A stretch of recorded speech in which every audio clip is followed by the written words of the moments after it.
Be ready. Start. Now, sir, honorable members will recall that the bill was introduced in the House of the People on the 2nd September 1953. It has had a long history and in one form or another it has been before the public since the end of 1949. In the statement of objects and reasons, the various stages through which the bill has passed since 1946 have been summarized, and I need not recapitulate on this occasion the circumstances in which the then Government of India took the decision in early 1946 to initiate an inquiry into the reform of our company law. I would remind honorable members that between 1946 and 1948 the entire field of company law was carefully reviewed by two distinguished company lawyers who were appointed to recommend the broad lines on which the present act should be revised. Their recommendations were examined in the then Ministry of Commerce, and certain tentative departmental views which emerged were circulated in a comprehensive memorandum to all recognized trade and industrial associations, bar associations, the high courts, and the state governments. That brought us to the end of 1949. Many representations on this memorandum were duly received from chambers of commerce, trade and industrial associations, state governments, and general public. At the end of 1950, the Government of India appointed a committee under the chairmanship of Shri Bhabha to go into the entire question of the revision of the Companies Act with particular reference to its bearing on the development of trade and industry in this country. This committee examined a large number of witnesses in many parts of the country and submitted its report in March 1952. This report again was circulated to all state governments, chambers of commerce, trade associations, high courts, and many other bodies. At the same time, a special officer was appointed in the Department of Economic Affairs, Ministry of Finance, to examine the report in the light of the views received from the interested public and to submit proposals to government for the revision of the present act. The bill now before the House is based largely on the recommendations of the Company Law Committee, modified in a few particulars. Honorable members will notice that so far as public relations go, the bill has covered adequate ground.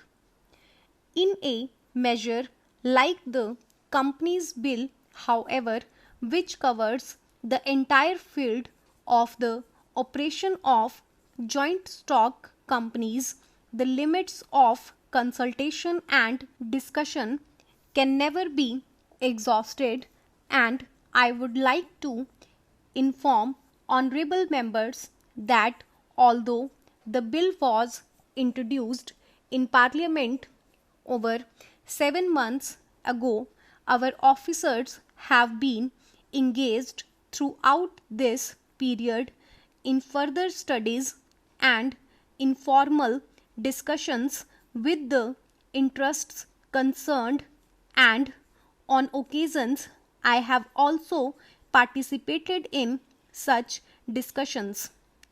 I have also given some further thought to some of the issues arising out of the bill, and I propose at the appropriate stage to bring before the select committee any changes in the provisions of the bill which seems to me to be worthy of consideration in the light of this further examination.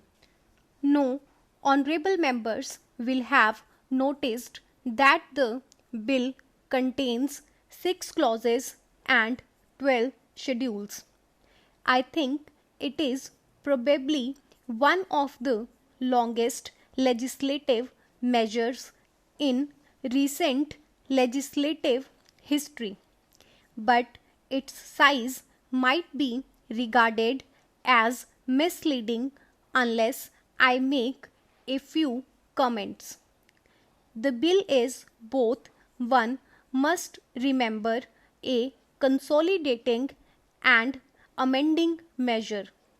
As mentioned in the statement of objects and reasons, this is the first opportunity which has occurred since 1923 for the consolidation of the Companies Act. Advantage has been taken of this opportunity to redraft several long and complicated sections in the present Act, which have been split up into a large number of clauses. This is the largest single factor accountable for the increase in the number of clauses in the bill. New clauses embodying substantial changes in the present law would hardly constitute more than a small fraction of the bill. I would also draw attention to the structural changes in the bill to which a reference has been made in the statement of objects and reasons.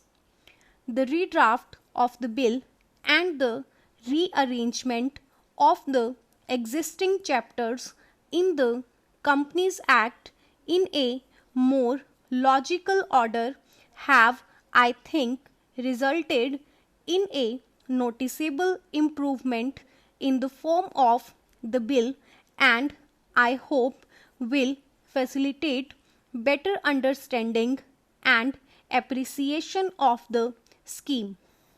I wish that the Act, which came into effect long ago, was implemented properly. I know that the minister here is very earnest in implementing it, but unfortunately his colleagues at the state level are disappointing him. Unfortunately, no steps have been taken for trimming or toning up the administration at the state level and at the district levels. They have to be taken immediately.